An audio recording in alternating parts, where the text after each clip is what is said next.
welcome back to Run Hooker for Jesus.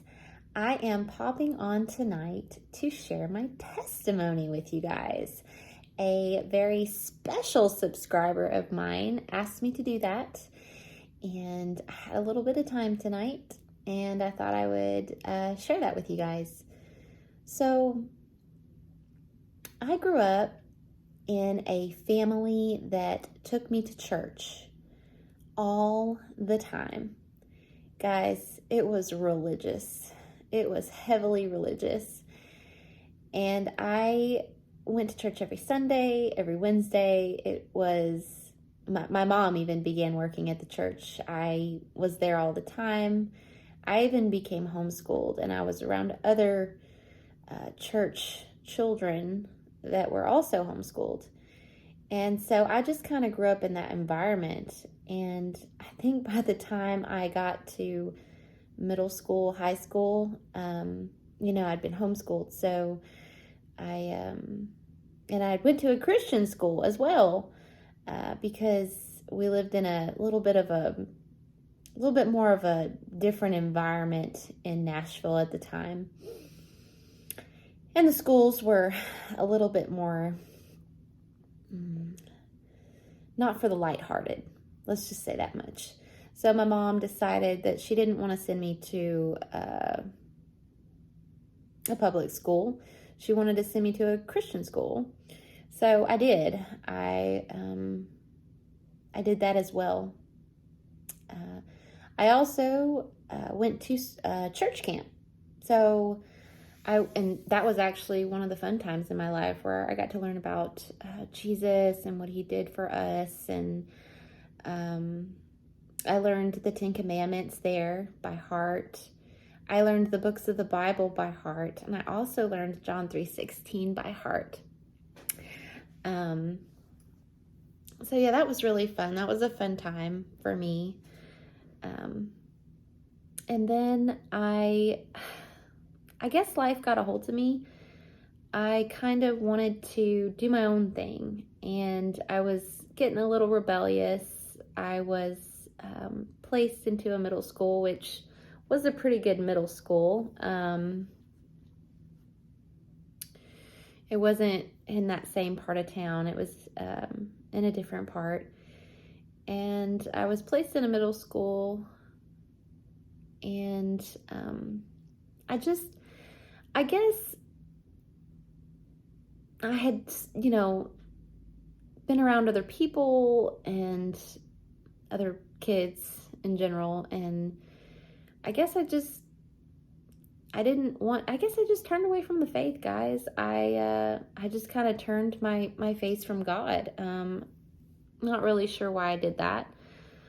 I guess I was just tired of the religious aspect of not really knowing who my God was at the time. I had never really seen him do any miracles. All I did was heard about him and was told, basically that, I just needed to believe. And I needed to find out for myself. And I guess I needed to be thrown out into the world to really know that, to really know who my Savior is. So I was put in middle school, and into high school, I decided to turn into an atheist and just basically believe that there was no God. There was nothing after death. There was nothing to look forward to. There was nobody out there to talk to. And that kind of was okay for a while for me. I enjoyed, I guess, my sinful teen years, playing around, cussing. I did some other things as well that I'm not proud of. I did a lot of things that I'm not proud of at that time, that I turned myself away, and God basically just let me go. He let me go. And So I was just in a place of I had nobody to talk to. I had nobody to depend on. I had no hope for nothing. There was nothing for me to look forward to except for the world and what was in it. I was very selfish. And I guess that was just a part of my life that I hadn't figured out who I was.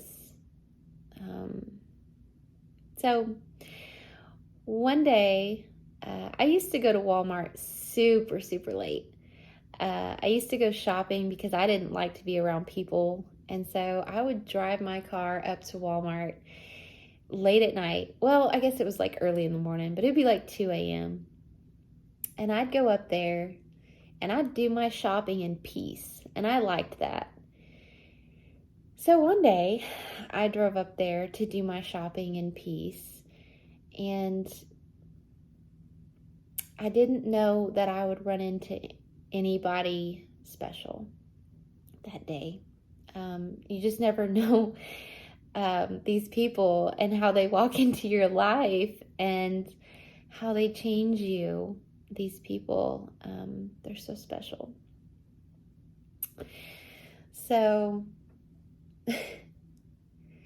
here I am walking into Walmart, and there's a guy mopping the floors.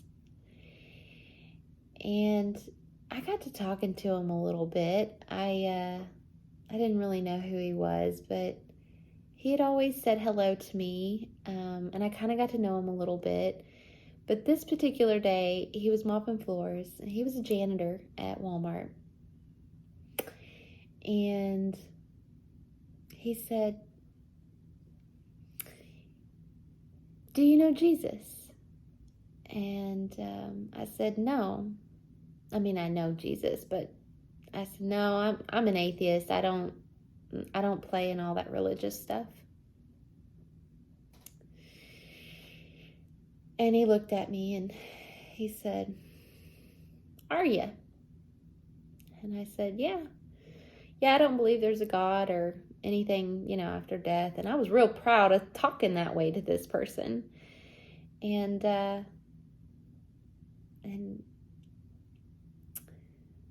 so one day he asked me, he said, because I was talking to him, I continued to talk to him, I continued to run into him at Walmart late at night because that was he was the night shift, and I always ran into him. And I always enjoyed saying hello to him because he was just a kind-hearted person. It was the love from him that drew me in. It drew me in to listen because I had a hard heart. My heart had become hardened.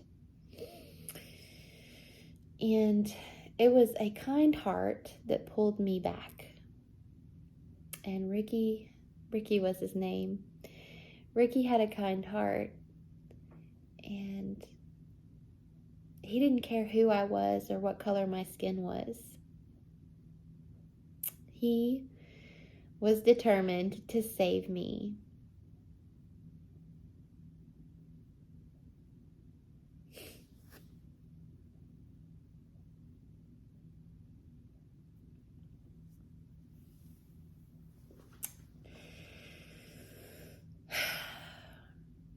So anyways, I'm sorry, guys. Ricky was determined to save my soul. And every time I ran into him, he always had something encouraging to say, something sweet to say. He was always kind. He remembered who I was.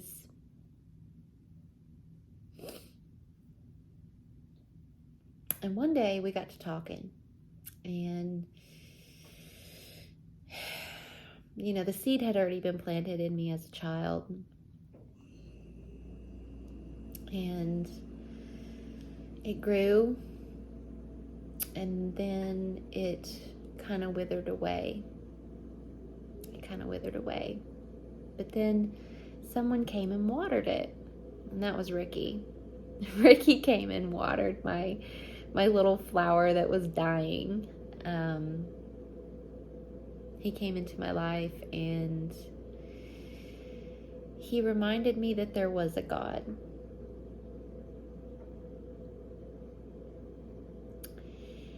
And he reminded me that Jesus died for my sins.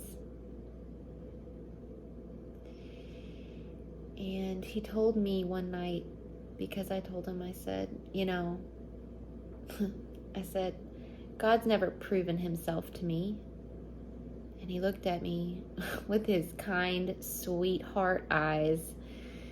And he said, if you want God to prove himself to you, you need to ask him. And I'm like, okay, Ricky, I'll do that. So I did. And I was just walking through Walmart, and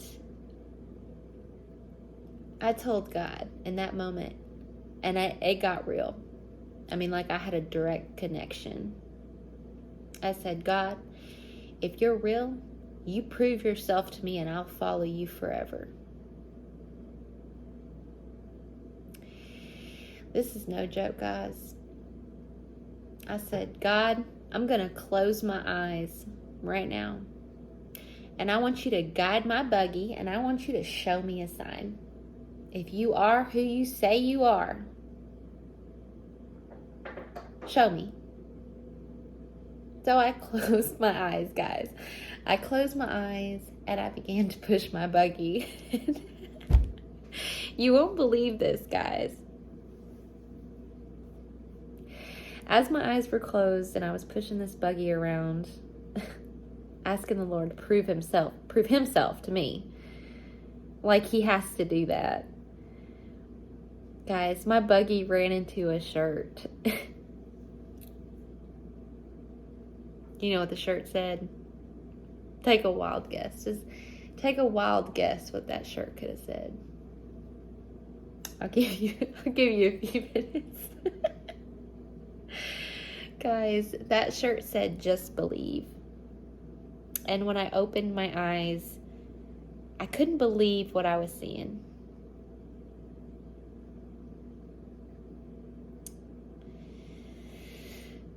So Ricky had told me that.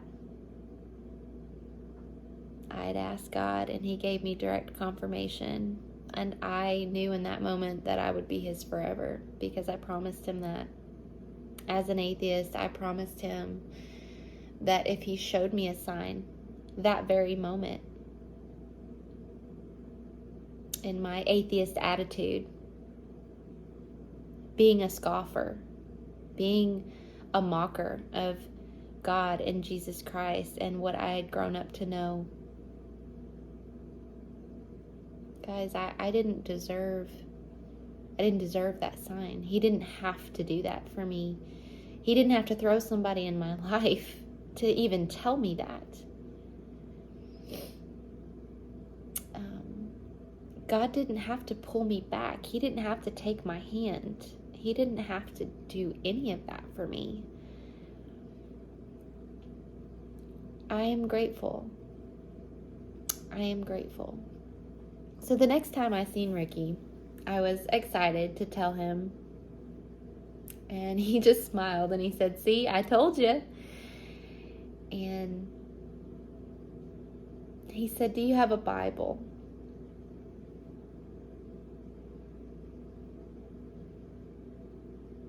And I said, no, I don't have a Bible.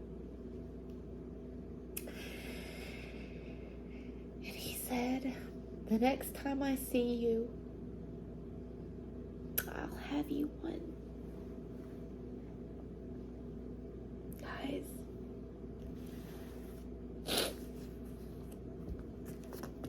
I still have that Bible.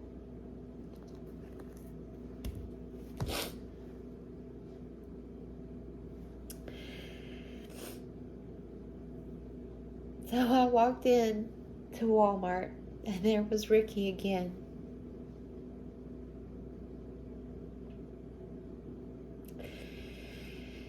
And he had a Bible for me. I didn't believe that he was actually going to remember me, but he did.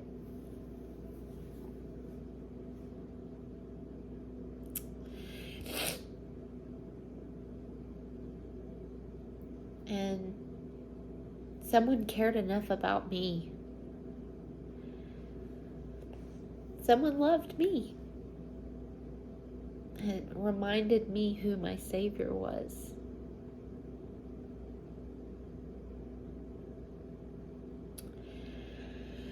And I'm grateful to God for pulling me back. Because guys, I was a hateful. I would have died of my sins. And if I'd have died the next day,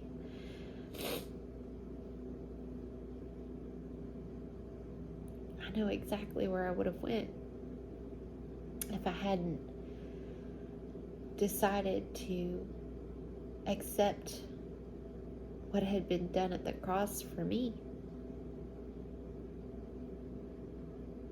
So that's my testimony, and I'm sticking to it. I'm sorry, guys. I get emotional when I think about it, because some people you'll just run into in life, and they do that. They water you, and they turn you back. They turn you back to Jesus. And some people do it with so much love in their heart.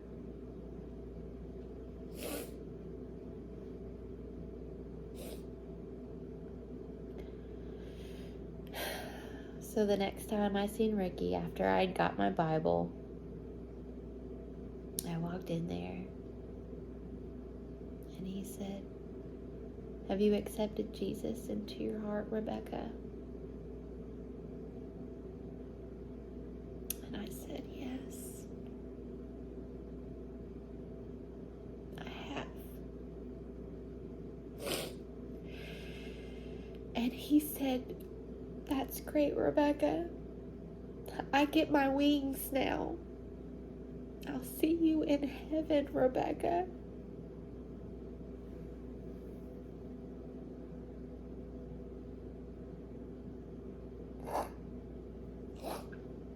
I'm sorry, guys. Whew.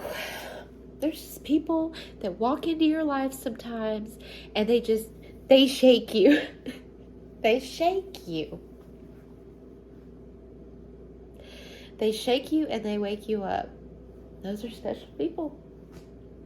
They're special people. And I know that I'll see Ricky again. I'm going to see my father, who passed away when I was little, again. And I'm going to see other family members that have passed away that believed in Jesus as well again. You guys, I just want to implore you that if you don't know Jesus today, or if you are an atheist listening to this, there are people out there that care about you and where you're going. They care about you. I care about you. And I want to see you with me in heaven. All right, guys?